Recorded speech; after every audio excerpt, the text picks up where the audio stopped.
Il est 7h45 sur BFM Business et sur AMC Live. On reçoit ce matin un patron qui respire. Boris de Richebourg, bonjour. Vous êtes le PDG d'Elior France. On en parlait il y a quelques instants avec Étienne en bourse. Votre titre salué par les marchés jeudi dernier après la publication de résultats annuels où vous renouez avec les bénéfices pour la première fois depuis 2019.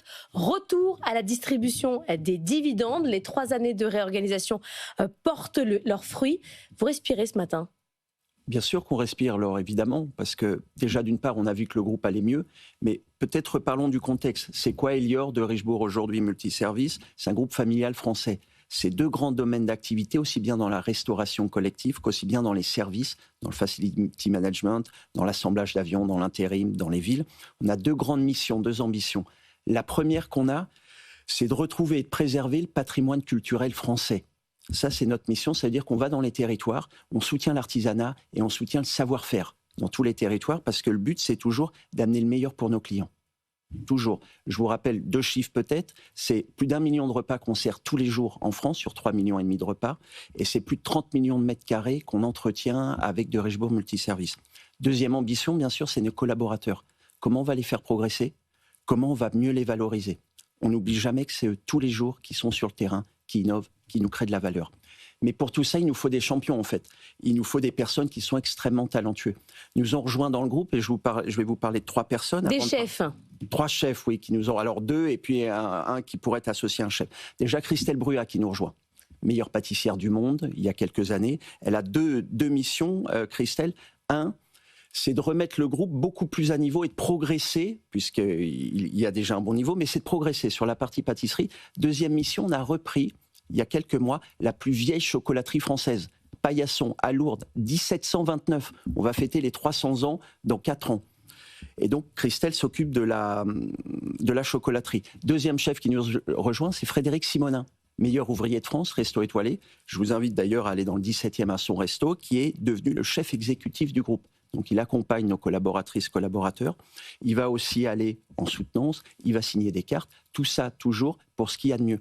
Troisième personne, qui n'est pas un chef, c'est un sportif de haut niveau. C'est un olympien, un nageur, parce qu'on recrée une branche Elior Sport Event, de manière à accompagner toujours nos clients. Et il n'y a personne mieux qu'un sportif de haut niveau qui peut parler des sportifs de haut niveau. Est-ce que vous avez changé de métier? Est-ce que là, j'ai l'impression que vous me racontez un autre groupe que Elior, la restauration collective, la masse, les grandes cantines. C'est ça aussi, Elior, dans l'esprit. Là, vous me parlez de chocolaterie haut de gamme, de chef. Il y a quelque chose qui a changé dans la stratégie Alors, non, il n'y a rien qui change. On est une société de service. Une société de service, c'est toujours d'amener le meilleur pour ses clients, pour ses collaborateurs. Il y a des très bons collaborateurs qui nous rejoignent. Il y a une dynamique qui a changé, mais on reste toujours dans notre métier de service, systématiquement. Et comment tout ça se traduit? Par des résultats qui sont améliorés sur ces 2 derniers exercices, puisque ces 2 exercices qu'on vient de clôturer aujourd'hui, qui sont absolument fabuleux. Vous êtes toujours sur l'idée de cuisine centrale, mais vous développez aussi le sport, vous développez l'événementiel, vous développez les corners à emporter. La façon de consommer collectivement a aussi changé, que ce soit dans les entreprises ou tout le développement du takeaway, des petites choses qu'on mange comme ça toute la journée. Bien sûr, nous sommes ce groupe de service avec une responsabilité très forte de donner le meilleur à nos clients, à nos équipes. Ça, c'est notre responsabilité. Ça veut dire qu'on accompagne nos clients en permanence sur des besoins qui peuvent être de plus en plus précis. On parlait de la chocolaterie, bien sûr, qu'on a acheté il y a quelques temps. On a acheté aussi une très belle société qui est la French Baguette. Ça, c'est du patrimoine culturel français. On fait voyager la France de nouveau, en fait. On parle du pain, d'une baguette, mais on parle de quoi? On parle de la France qu'on va remettre au goût du jour de plus en plus dans tous les pays où nous sommes présents. On a repris une boîte de cognac, Fransac. On a repris une boîte d'eau minérale, l'eau minérale 808, qui est à Méreuil, à côté d'Aix. On est rentré au capital d'une société fabuleuse à Rungis qui s'appelle OnePlace, créée par Grégory Cohen, toujours dans l'idée d'accompagner nos clients.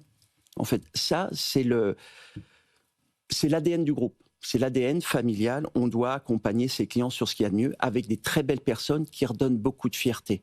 Beaucoup de fierté à toutes les équipes et à nos clients.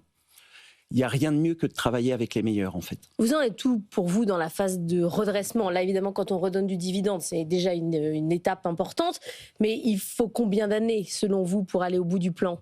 Alors aujourd'hui, on a clôturé notre 2e exercice avec le groupe Elior. 2e exercice. Le 2e exercice, on voit que progression du chiffre d'affaires, progression du résultat net, qui est absolument fabuleux et énorme, l'écart qu'on a eu. C'est un désendettement de plus de 140 millions d'euros. Et puis, c'est une politique très volontariste sur nos investissements. Oui, on refait beaucoup d'outils industriels aujourd'hui, on refait nos cuisines centrales, vous en avez parlé, on refait nos ateliers partout en France et dans le monde. On progresse et en plus, on va rechercher le patrimoine culturel français qu'on va pouvoir, sur un savoir-faire très fort, redonner, remettre ça chez nos clients en fait. Et vous avez l'impression qu'on ne peut plus penser la restauration collective en groupe, mais qu'il faut faire de plus en plus du personnalisé. Chaque entreprise a une offre particulière. Vous dites le sport ne peut pas être nourri comme les autres domaines. Vous êtes vraiment dans ces silos désormais plutôt qu'une vision collective. Alors on a toujours cette vision très large puisqu'on va dire 95% de notre business, il ne change pas. Là, on parle de beaucoup de produits iconiques, historiques, qu'on va pouvoir, juste pour pouvoir étoffer nos offres. On étoffe nos offres par ces produits, par des grands chefs qui nous rejoignent, et toujours sans oublier la partie service à côté, qui est extrêmement importante. Vous aviez parlé du sport, par exemple. Bien sûr qu'un sportif de haut niveau comprend mieux un sportif de haut niveau.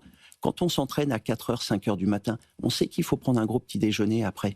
Quand on a un creux à 16h, parce qu'un sportif s'est beaucoup entraîné. Il n'y a qu'un sportif qui comprend ça. Et quand on arrive à mieux comprendre notre client, on va adapter notre offre bien mieux à son besoin.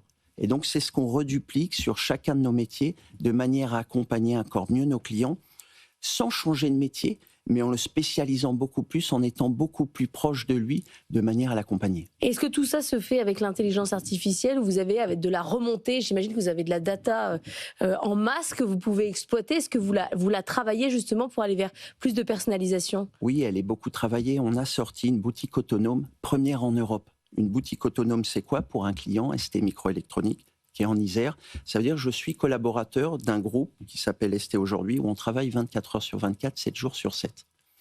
On accompagne notre client déjà de manière, sur la restauration, à l'accompagner le mieux possible.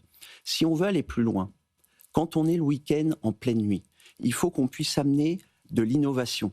Donc on a créé cette boutique autonome, je rappelle, première en Europe. Ça veut dire que vous êtes un collaborateur, vous avez votre badge, vous rentrez dans la boutique, vous prenez ce que vous voulez sur des offres locales, où il peut y avoir toutes les offres puisqu'elles évoluent. Vous sortez de la boutique, vous allez payer tout ça à la fin du mois. Qu'est-ce que c'est? On le fait grâce à l'intelligence artificielle, en fait. Et on a des collaborateurs dans le groupe, dont un, Cédric, qui s'occupe de cette partie-là, qui est fabuleux. Et on est en train de déployer tout ça. On ne change rien, en fait. On va plus loin dans l'expérience pour affiner systématiquement, quel que soit notre métier, l'expérience que vont pouvoir avoir nos utilisateurs. Après, on parle de l'IA, c'est de l'IA, ça va prendre de l'emploi. Pour ça, on a créé un emploi. Donc, on arrive à combiner les deux, à toujours être un très gros employeur local, puisque je le rappelle, Elior, c'est 130 000 collaboratrices, collaborateurs, 70 000 en France. L'IA vient compléter nos offres, un très gros programme qu'on est en train de faire de transformation. Et en faisant ça, on arrive en plus à toujours recruter. Merci beaucoup Boris de Richebourg d'être venu ce matin dans la matinale de l'économie.